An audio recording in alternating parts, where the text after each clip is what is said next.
Hello, welcome back to part 2 of the top Smart ADHD traits.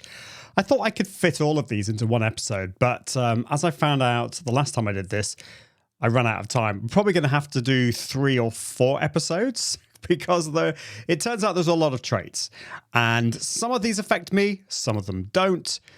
There are as many types of ADHD as there are people with ADHD, so just bear that in mind. And as always, of course, if you're affected by anything that I say in this, don't cope alone. Do seek medical help through a professional, an expert in ADHD. I'm no expert. I'm just going to be sharing my thoughts on this. Let's get into the beginning because I want to talk about behavioral traits, poor memory and forgetfulness, poor working memory.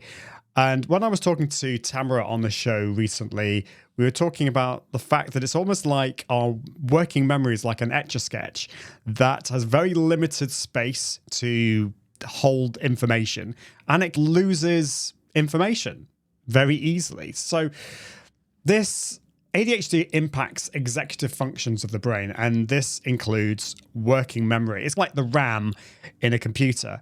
And yeah, even though my computer has a lot of RAM, it's a little bit like back in my days of my ZX Spectrum computer there, which is like 48K. It feels a little bit like that sometimes. So this can lead to difficulties in retaining information long. So that's the short-term memory. And I have to remind myself, I'll write things down because I'll forget that, particularly in cognitive tasks. And this can cause issues with recalling past events or important information. What I've found is that I'm very good at remembering fun things. So it's really weird. Sometimes it's random things that I can remember. I can remember poems, certain poems, or like a song that I sung. But sometimes it's like the important information that I can't remember. So yeah, it just takes a lot more effort to be able to do that. That is definitely a common issue for those of us with ADHD. Okay, this is the big one for me. Chronic procrastination. And it's not just procrastination because most people in the world struggle with procrastination. There's a task that you don't really want to do and just getting the effort to do it. But with chronic procrastination, wow, it's a big problem. And it's with a task that I know that I really need to do, and I just really struggle with it. For example, this week I'm speaking at an event, and I've been procrastinating about putting the slides together and practicing the talk. Now, I have done it. Thankfully, finally, I did do it. But it just took a lot of effort to do this. And this results from difficulties with executive functions stuff, again, and related to planning, prioritizing, and time management.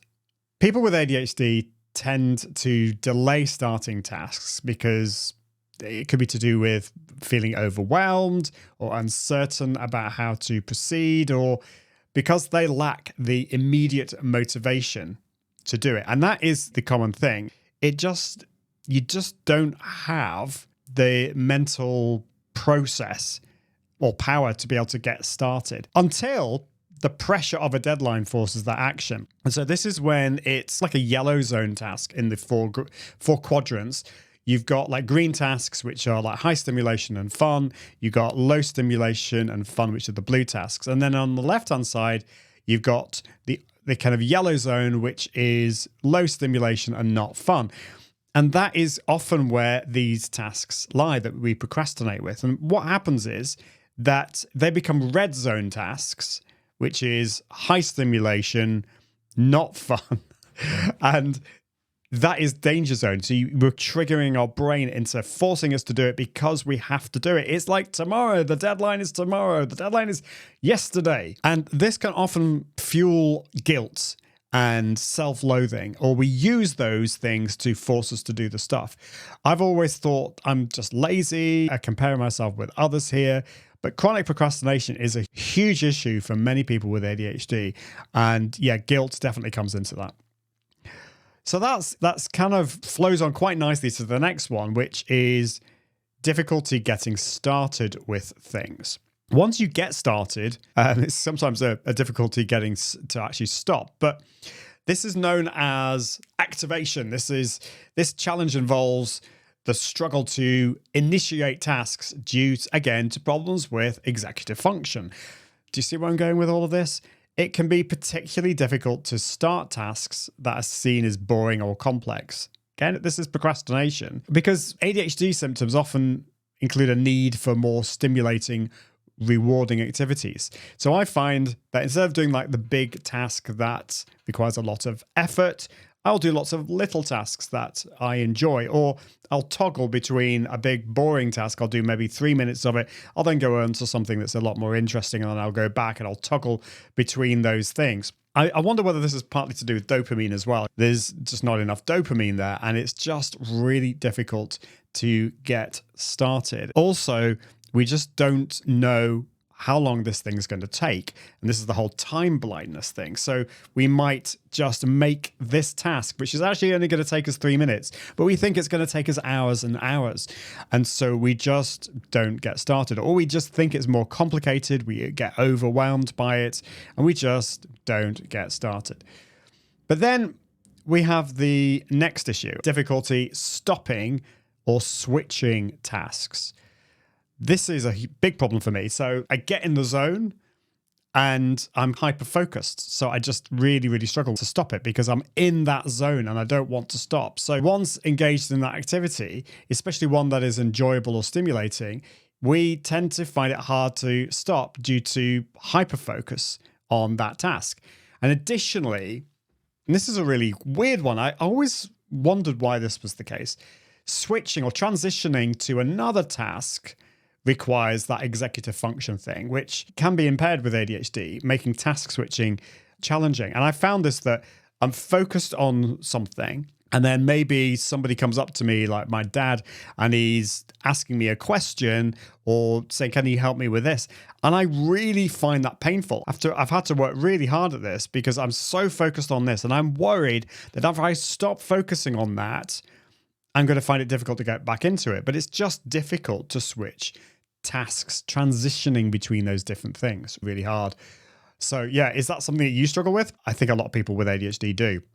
Okay, impulsivity. And this is one of the big traits with ADHD. And this is linked to an underactive prefrontal cortex, which affects the ability to think ahead and evaluate the consequences of our actions. And this can lead to hasty decisions and actions without thorough consideration, often, not always, seeking immediate gratification or response, but often it is.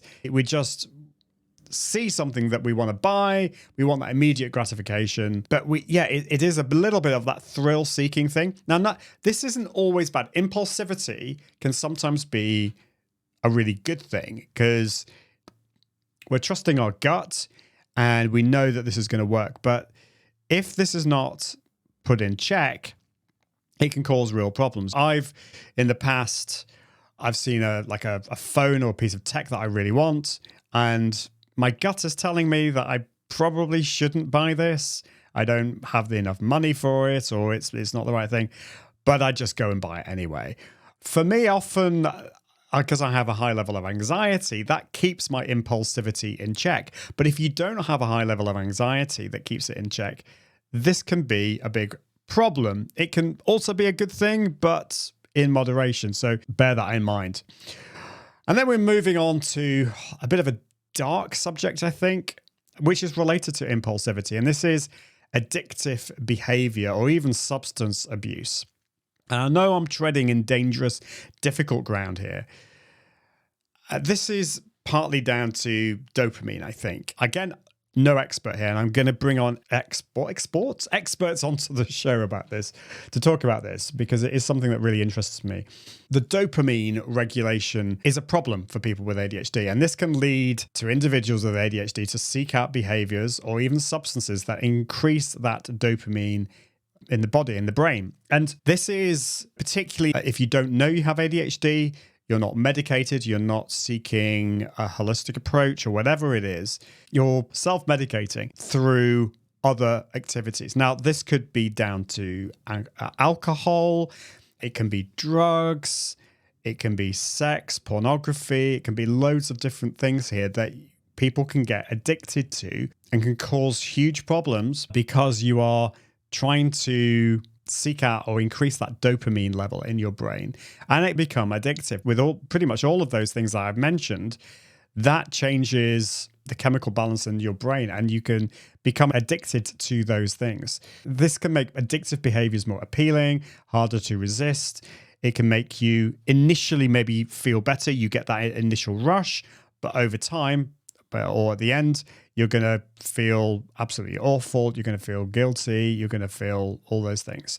So that can be a huge problem with people with ADHD. And I talked to Tamara about, she was talking about alcohol can be a big problem. But it can be lots of different things. It can manifest itself in different things. So we've gone from the impulsivity, and you could be addicted to things like shopping or gambling, but it can then get into the more, as that is addictive behavior, but substance abuse and all that kind of stuff. Right, let's move on.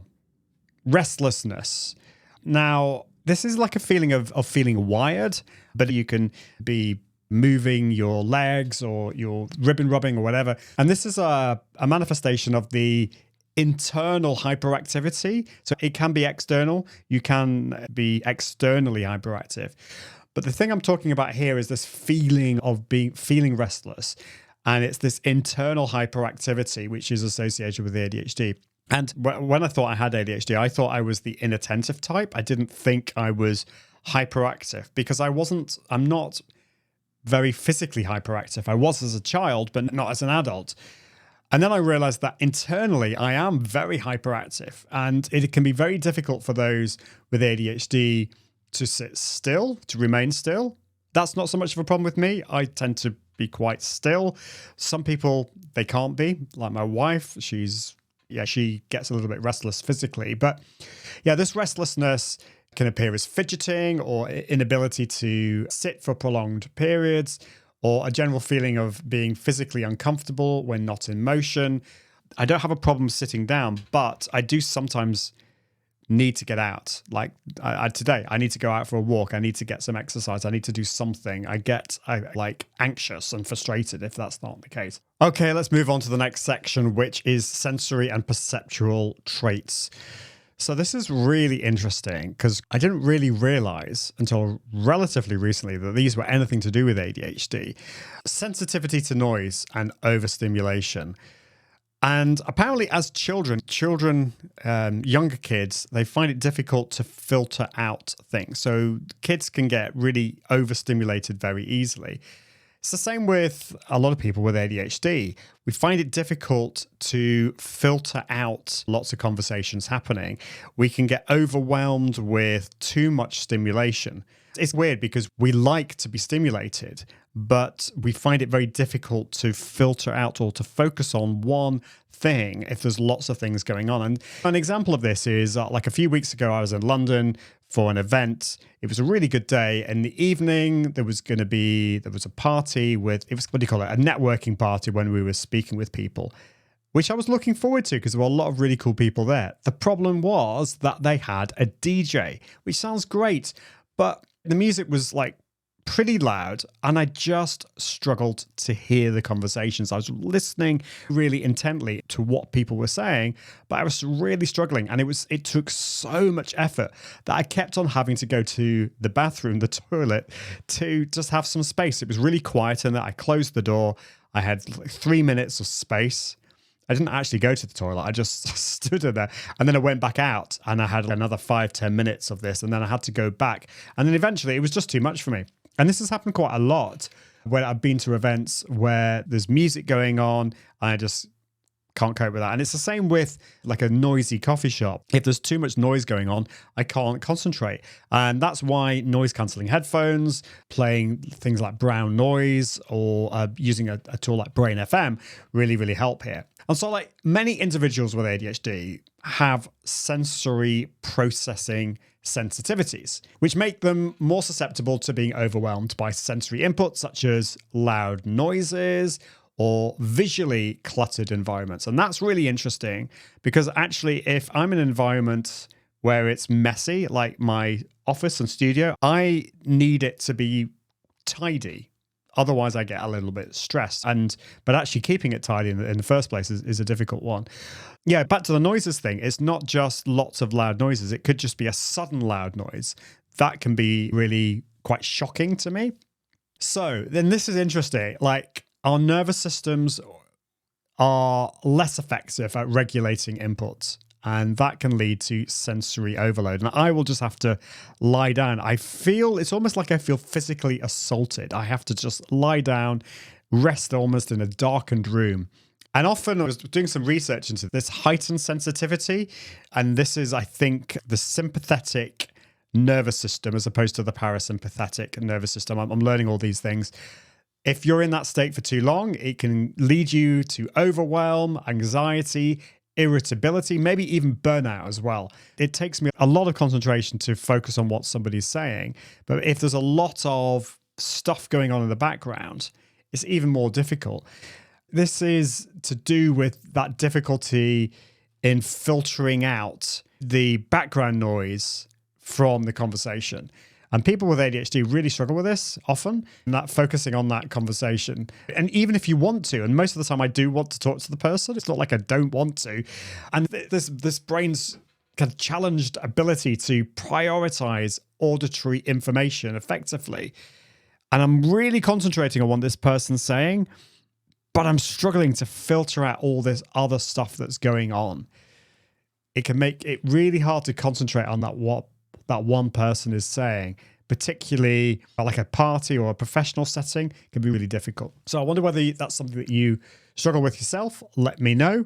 That is the end of this episode. I will be coming back with some more traits and, of course, more episodes. We've got some smart ADHD stories and some experts coming back on the show. And do get in touch. I'd love to hear from you. You can get in touch with me by sending me an email to ian@smartadhd.me. But until next time, I encourage you to be smart with your ADHD. See you soon. Bye.